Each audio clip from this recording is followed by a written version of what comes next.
À moins de vivre reclus là-haut dans une montagne, et encore même là, je suis pas sûr que ça t'aurait échappé, le concept à la mode dans la tech en ce moment, c'est l'IA.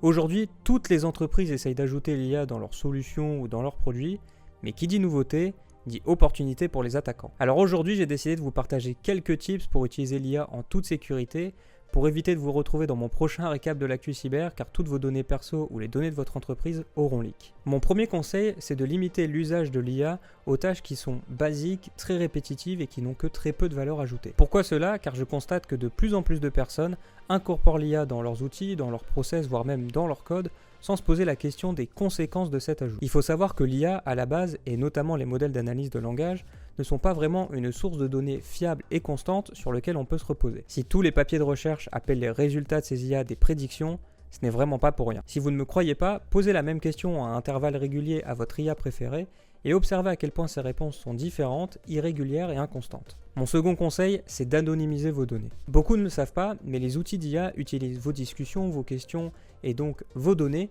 pour faire progresser continuellement leur outil. Le problème, c'est que les éditeurs de ces solutions ne font pas souvent attention et n'anonymisent pas vos données avant de les donner à manger à leur modèle. Du coup, si vous écrivez des données sensibles dans l'IA, comme par exemple vos données personnelles ou du code de l'entreprise dans lequel vous travaillez, il y a de grandes chances que maintenant l'IA va inclure dans ses réponses vos données et donc la partager aux autres utilisateurs de la plateforme. Alors pour éviter cela, anonymisez vos données et limitez un maximum le partage d'informations avec ces éditeurs. Mon troisième conseil sera de toujours vérifier l'outil, son usage, son objectif et l'éditeur de la solution. Pour faire simple, posez-vous toujours la question de qu'est-ce que ces personnes ont à gagner de vous offrir un outil comme celui-ci, encore plus s'il est gratuit. Lorsque vous ne payez pas, il y a de grandes chances que cet accès gratuit se fasse en échange d'un accès total et illimité aux données que vous partagez. D'ailleurs, méfiez-vous de la plupart des IA et des trends sur les réseaux sociaux, notamment celles par exemple qui consistent à vous faire vieillir à partir d'une image ou à vous transformer en affiche Pixar. Ces outils ont souvent pour objectif de récolter un maximum de données et d'images différentes visant à entraîner des modèles pour d'autres organisations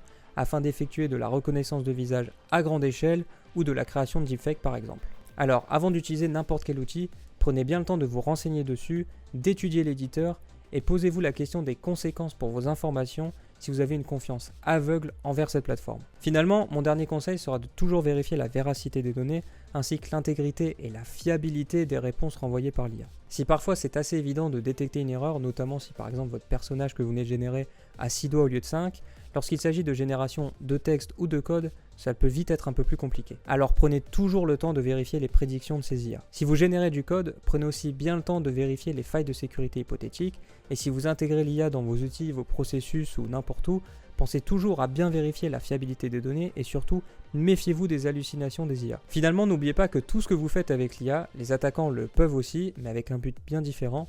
Alors ne leur facilitez pas trop le travail et appliquez bien ces quelques conseils pour rester toujours en sécurité lorsque vous utilisez ces outils. D'ici là, on se retrouve très bientôt pour une autre vidéo de sensibilisation ou dans une autre de nos formations.